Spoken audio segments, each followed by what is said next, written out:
অতিরিক্ত টাকা আদায়ে ক্ষুব্ধ অভিভাবকদের বিক্ষোভে উত্তপ্ত স্কুল চত্বর। বৃহস্পতিবার দুপুরে অভিভাবকদের বিক্ষোভে চরম বিশৃঙ্খলা দেখা দেয় রঘুনাথগঞ্জ থানার সম্মতিনগরের কালীতলা LK হাই স্কুলে।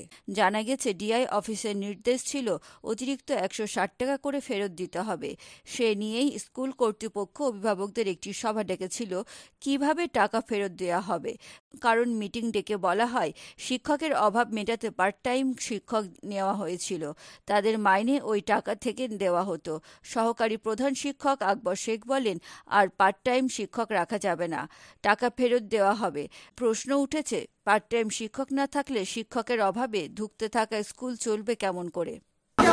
প্রশ্ন চাইছিল কেন ওই পয়সাটা বেশি নেওয়া হয়েছে, তো বলছে ওদের শিক্ষক নাই, কম আছে, তার জন্য কি ছাত্রদের মাথা থেকে পয়সাটা তুলে শিক্ষক আনবে?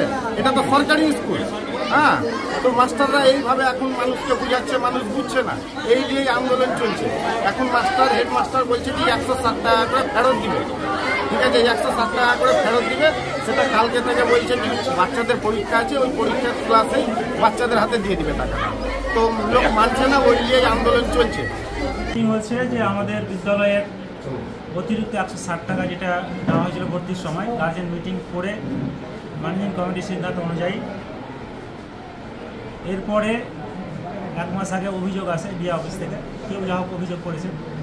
সেই অভিযোগের ভিত্তিতে ডিআই অফিস স্কুল কর্তৃপক্ষকে মেল করে 160 টাকা যেটা অতিরিক্ত নেওয়া হয়েছে সেটাকে রিফান্ড করার জন্য। সেই মোতাবেক আমাদের ম্যানেজিং কমিটি রেজুলেশন করা হয়েছে যে টাকাটাকে ফেরত দেওয়া হবে। সেই ফেরত দেওয়ার জন্য আজকে গার্জেন মিটিং ডাকা হয়েছে।